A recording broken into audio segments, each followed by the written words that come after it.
All right, in this lecture, we're going to go over form and how to use it. So what is form? Well, form is just adding a 3-dimension to a 2D object. So for example, let's draw a square. So this square right here is a 2D object. It only has 2 dimensions. But we can add a 3rd dimension to that, or at least the illusion of a 3rd dimension, by creating it into a cube. So to do that, all we have to do is draw lines coming off of each corner, like so. And then we just need to connect each one of those lines. And now we have a simple isometric cube. So we just added form to that. Let's try another shape. Let's say we wanted to create form in a cone. Well, what we'd have to do is we need to first draw the base, which is going to be an oval. Because this is going to be a circle base, and it's going to be in perspective, if we have a circle like this, and we're looking at it from this view, you see how it turns into an oval? That's perspective. So let's go ahead and draw the peak of our cone, just like so, and then we'll draw that rounded bottom, like so. So now we have a cone, and that has some form to it, because we can see that bottom edge.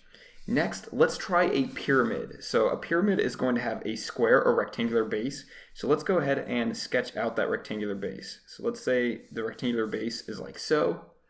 And then we need to draw our first surface. So our first surface is going to be like this. So from one corner to the other, and then connect at the top. And then we can connect it at the bottom. And then the other one is going to go ahead and connect up to the top like so. So now we have a very basic pyramid. Now, what if we wanted to create a random sort of organic shape? So let's say we wanted a shape like this. So I'm going to go ahead and quickly draw a shape. Now, how can we add form to that? Well, it's just like adding form to the cube. We just want to draw a line coming off of each one of these corners.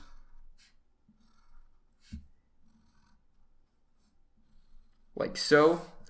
And then we're going to connect all these lines. But when we connect them all, our line or our shape on this side has to match this edge right here. So first we'll do this one. And then this is a solid object, so you're not going to see this line continue because it's covered up by this area. And we'll go ahead and draw a line there, a line there, a line there, and a line there. And so now we just added form to that shape. Now, what if it was an organic shape? So let's say we have a very random squiggly shape like so, and we want to add some form to that. Well, all we have to do is have a line coming off there, a line coming off there, and then we're not going to have a line coming off over here because we're seeing the top of that. Over here, we're actually seeing the edge of that shape. Then we're going to go ahead and add a line there, and we'll add a little bit of a line in there, and then one right there. And then, whoops, I went over a little bit right there. Then we can go ahead and we want to copy this shape like we did on this. We want to copy this edge over onto this edge. So we'll copy that shape right there. And we'll copy this edge also. Perfect. All right, so now you should have a pretty good idea of how to add form to your shapes. But this is very basic form. What if we wanted to change things up a little bit? Like, let's say we wanted to see these from a different angle. So with our cube, let's say we wanted to see it from more of a top view. Well, what we need to do is we need to stretch this top plane out a little bit more so that we see more of that top plane and a little bit less of this front plane. So what we're going to do is we're going to go ahead and draw our front plane first, but it's going to be very, very slightly squished. So a little bit less than a square and a little bit more of a rectangle. Then we're going to take this form right here and we're going to stretch that out by a lot. So we'll stretch it out like so. And then we can go ahead and draw this edge or this plane like so. So now we're getting a lot more of a top view on that cube. What if we want to see more of a top view on this cone? Well, what we need to do is we need to stretch this base out. So right now, imagine if we have a circle and we're looking at it from that view. If we want to see it at more of a top view, we just need to turn that circle down a little bit more. So this needs to become a more pulled out oval. So let's go ahead and draw that. So we'll draw that like so. And then let's go ahead and draw in the triangle part of our cone.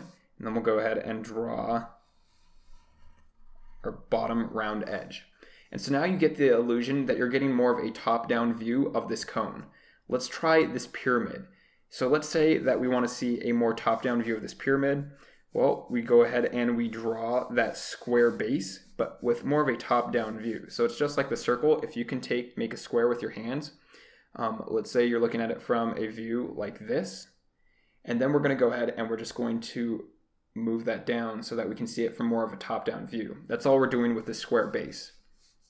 So next what we want to do is we want to add in that first plane like so.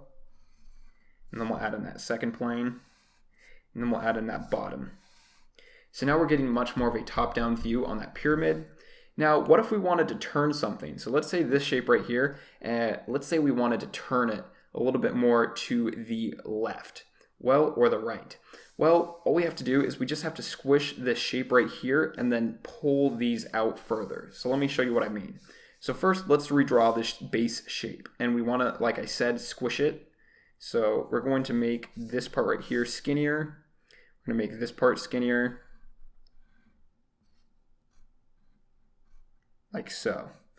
So now we have a lot more squished type of a shape like that. And then we're going to go ahead and take these lines and draw these out a little bit longer. So we're going to draw them out to about there, and this one to about there, this one to there. And I didn't copy the shape over perfectly, but it gets the idea across.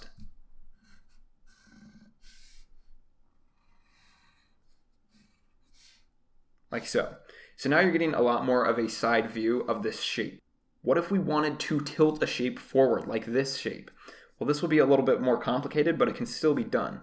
So let's go ahead and draw the shape, but you have to imagine the shape as though its surface is being tilted forward like so, and so it's going to become a lot more squashed in the diagonal angle.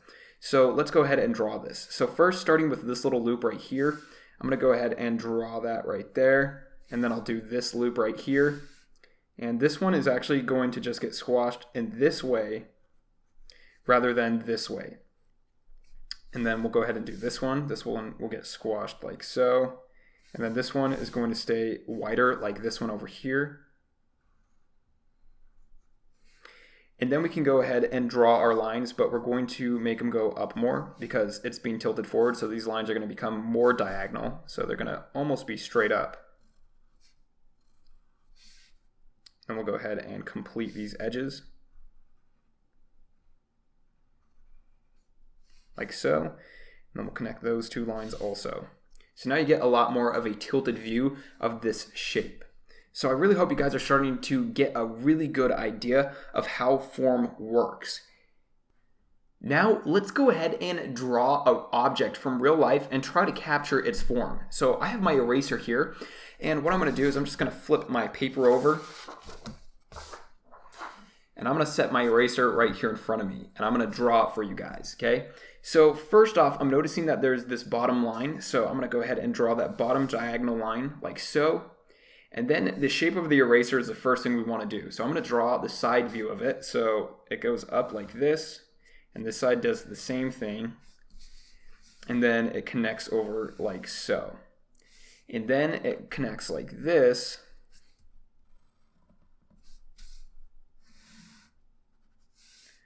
And this might actually not be the best view of the eraser, so I'm going to try a different one. I'm going to turn my eraser and try this view. So I'm going to start off with my diagonal line, and then I'm going to draw my two other diagonal lines like so, and create that basic shape of my eraser.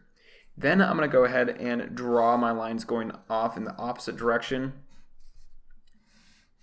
And I'll just connect all these lines, and as you see, that is the very basic shape of my eraser. If I wanted to, I can go ahead and round off all these corners, since an eraser usually has pretty rounded corners because it's all used up.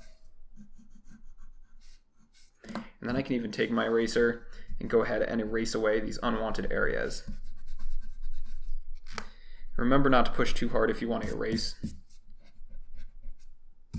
This is why I always recommend that you start out drawing lighter and then move to darker colors. So there's the basic form from a real-life object.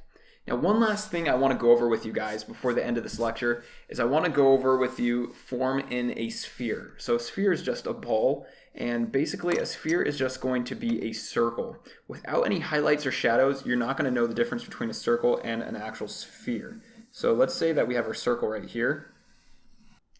And now there are no edges that you can add to this circle. So there's no way to really show that this is an actual three-dimensional form without adding highlights or shadows to it. But in the next lecture, we're going to go ahead and learn how to add highlights and shadows to our forms to make them look 10 times more realistic. All right, that brings us to the end of this lecture. So in this lecture, you learn how to turn shapes into three-dimensional forms. So we learned how to make a cube, which can also be translated into a rectangular cube if you stretch these lines out in either direction. We also learned how to create a cone. We learned how to create a pyramid, a random shape, and an organic shape. Then we learned how to redraw these at different angles. This is very important when you're drawing out of your head, is to understand how to draw things in different angles. And the more you draw from life, the more you're going to understand perspective and how to draw from those different angles. In the next lecture, we're going to go ahead and learn how to add in those highlights and shadows. Thanks for watching, and I look forward to seeing you in the next lecture.